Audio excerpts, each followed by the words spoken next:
Today I'm going to read you a story called Tom and the Island of Dinosaurs. There was once a boy called Tom who lived with his grandfather in an old lighthouse at the edge of the sea.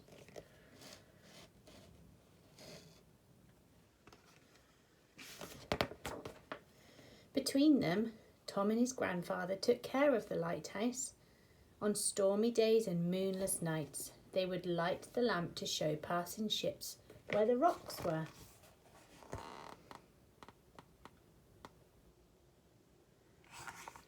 On sunny days, they would go fishing together, and Tom's grandfather would tell him wonderful stories of faraway lands and sea monsters.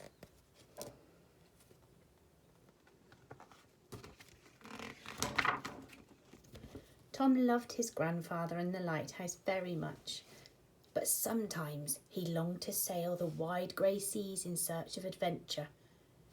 One day, Tom saw something glinting among the wet pebbles on the seashore. It was an old bottle, chipped and covered with seaweed, with a message inside.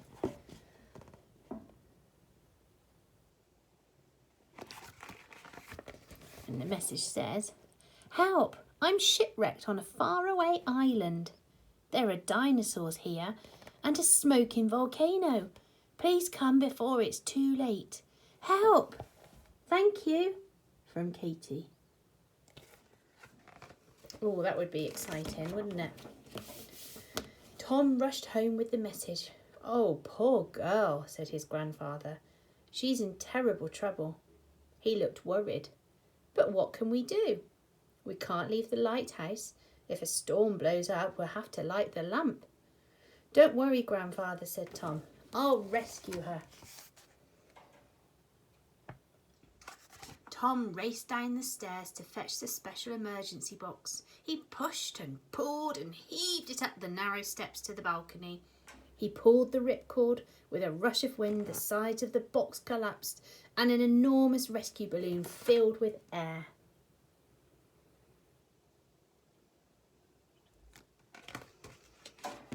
Oh, I don't know if I'd be brave enough to do this, Mistress. Do you think you would? Tom jumped into the basket. His grandfather gave him a snack for the journey and wished him luck. "Be careful," he said as he let the tether go.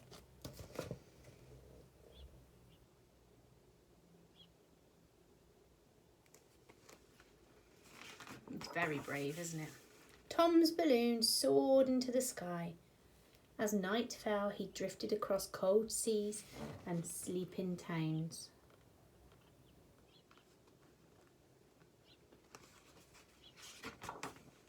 He flew past snow-covered mountains, across wild, dark green forests, through rainstorms and over waterfalls. At times, the balloon dipped down to touch the waves. Later, it drifted across a great city at dawn, and then, as the sun rose, flew on far, far away.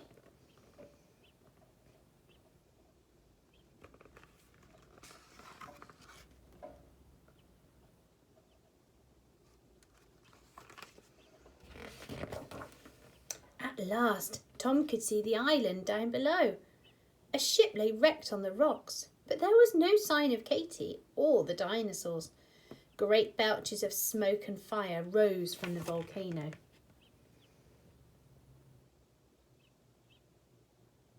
Wow, that would be quite scary, I think, looking down at that.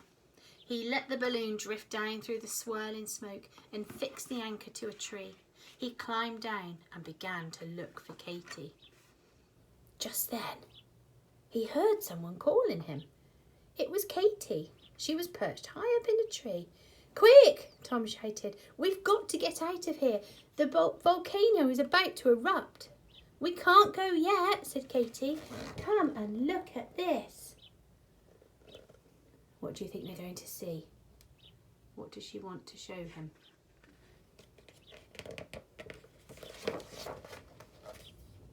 Wow, look at those dinosaurs.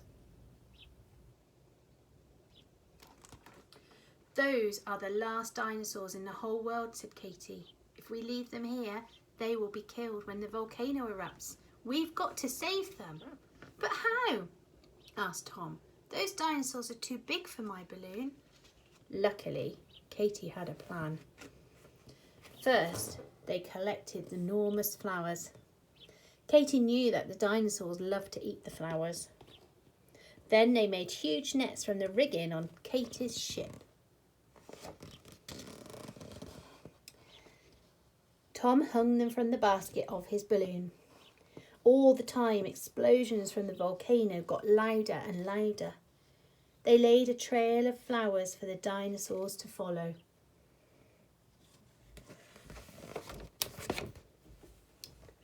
At the water's edge, Katie clambered up into the balloon's basket and threw handfuls of flowers into the water.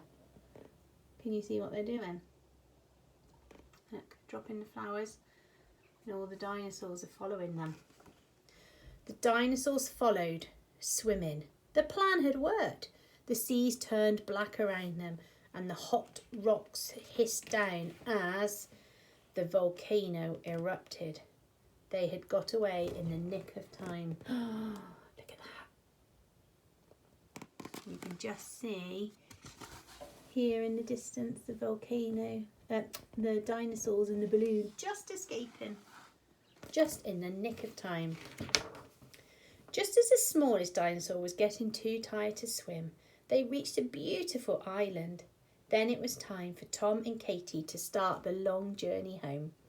They said goodbye to the dinosaurs and set off in their red balloon. But the journey home was not easy. Winds howled round the basket. Rain lashed over them. The moon vanished. There was nothing but icy blackness. Just as Tom thought he would never see his grandfather again, a bright light pierced the swirling black clouds. "It's the lighthouse," he cried, and as they flew closer, Tom could see his grandfather on the balcony, watching out for him to come home. Can you see him just here?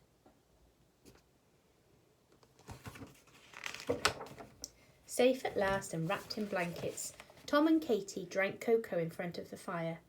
Grandfather listened as they told him the wonderful story of the shipwreck, the volcano, and rescuing the last dinosaurs. Oh, that looks nice and cosy now. All home, safe and sound. Do you think the dinosaurs are going to be happy on their new island away from the volcano? What I'd like you to think about now we finish this story, if Tom and Katie were to go on another adventure, where would they go in their balloon?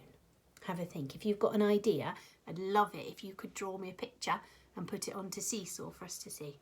Anyway, take care. Bye.